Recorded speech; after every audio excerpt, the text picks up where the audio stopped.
Année 2002. Recensement général de la population et de l'habitat. La population rurale est estimée à 61%.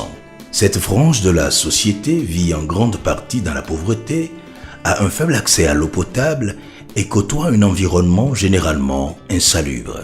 Cette combinaison de facteurs affecte considérablement la santé de ces populations et les expose à des pathologies infectieuses et parasitaires avec le paludisme comme affection dominante. En 2004, afin de réduire considérablement cette souffrance de sa population et de contribuer à la réalisation des objectifs du millénaire pour le développement, dans le domaine de la santé au Bénin, le gouvernement du Bénin initie dans certaines zones sanitaires des départements du Zou, de la Donga et du Borgou, le projet d'appui au développement du système de santé, PADS. Mais qu'est-ce que le PADS ? Projet d'appui au développement du système de santé.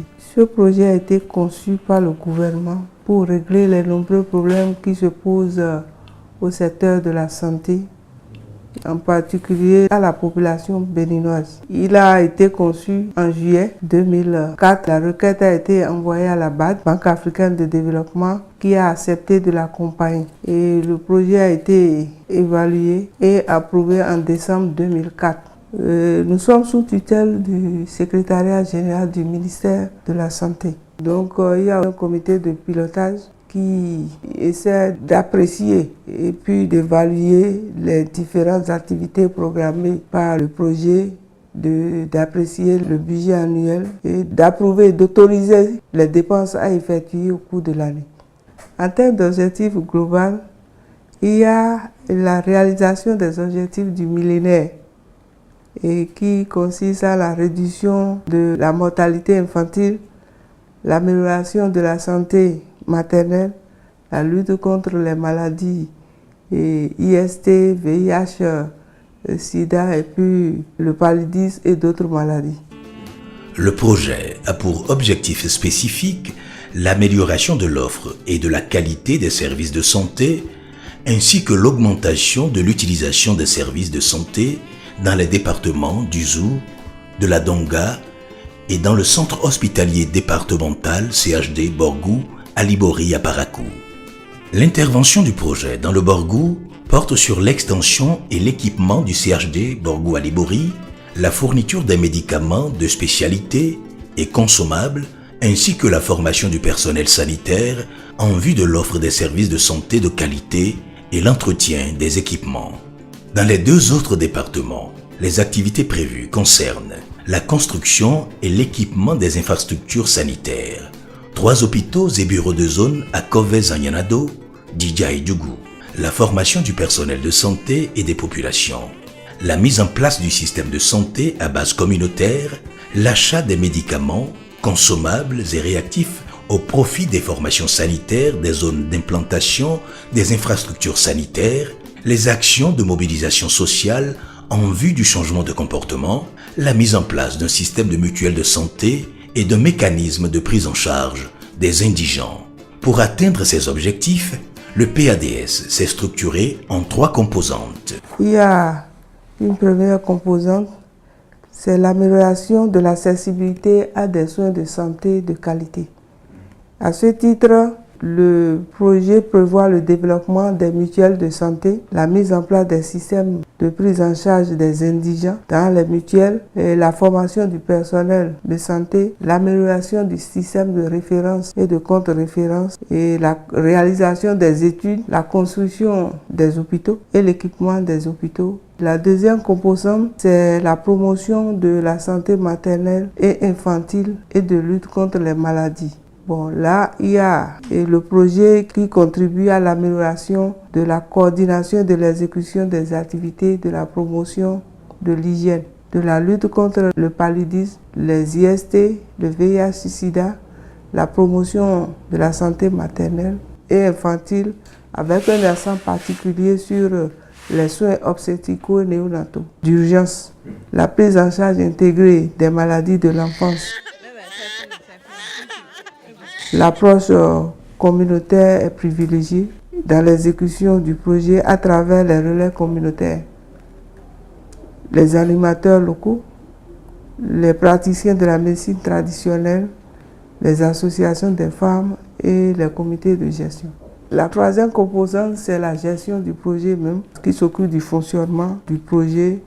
Et on fait les audits et puis les rapports d'activité, les indemnités du personnel, le paiement des différents prestataires. Dans le programme, il y a beaucoup de faits faire. Parce qu'en termes de travaux de construction, nous avons recruté un maître d'ouvrage délégué pour conduire les travaux de construction. Pour les activités de la deuxième composante, il y a eu aussi des consultants qui ont été recrutés. Donc nous avons surtout le suivi de ces activités que nous confions à des consultants qui ont été recrutés par nous, avec qui nous travaillons et on fait l'évaluation par la suite. Vu l'intérêt social du projet d'appui au développement du système de santé, son exécution a été financée par le Fonds africain de développement, la Banque islamique de développement et le gouvernement du Bénin.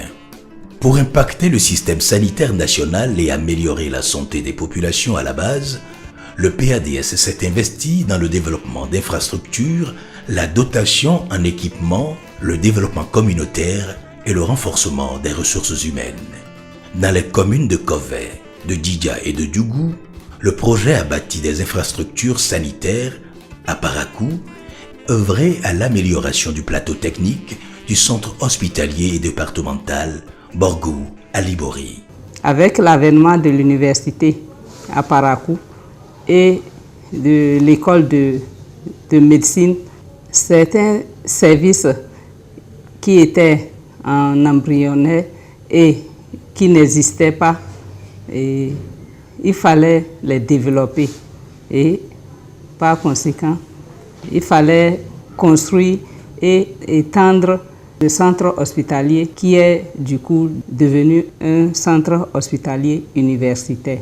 L'extension a consisté à la construction de 7 bâtiments en R+1, la création et au renforcement de certains services. Et nous avons les urgences, la réanimation, la cardiologie, l'ORL, la pharmacie, la pédiatrie et l'administration. Il y a un service de pharmacie hospitalière qui est d'une superficie de près de 500 m², qui a d'être construit. C'est salutaire parce que vous voyez qu'on n'a pas encore un service hospitalier, on n'a pas un service de pharmacie hospitalière au CID.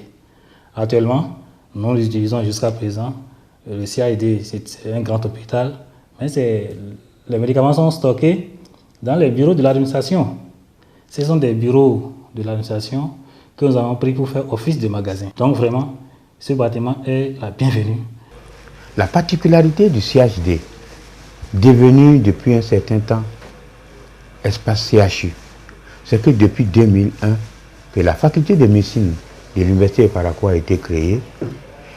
Des médecins bien appartenants y travaillent et des compétences avérées sont accumulées ici, qui dorment parce que ne disposant pas d'infrastructures adéquates pour pouvoir mettre en œuvre leur art.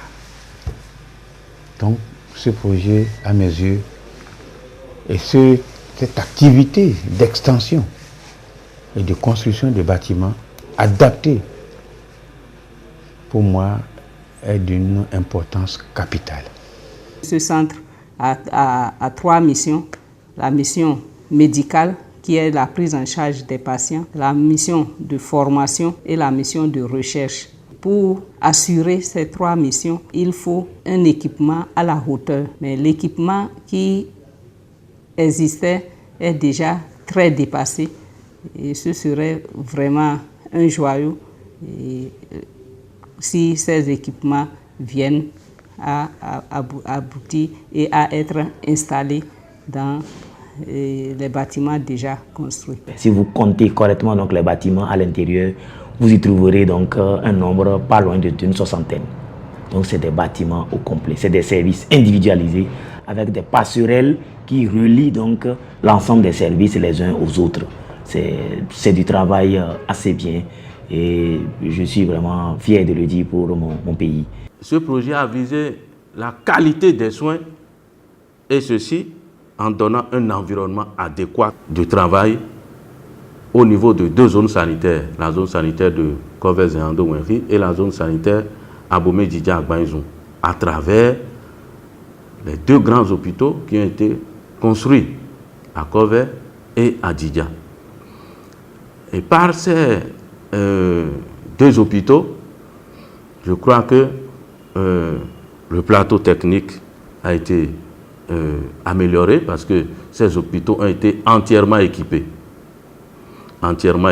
Et aujourd'hui, c'est une grande contribution pour l'amélioration des soins de qualité aux populations dans le Zouélé-Koli.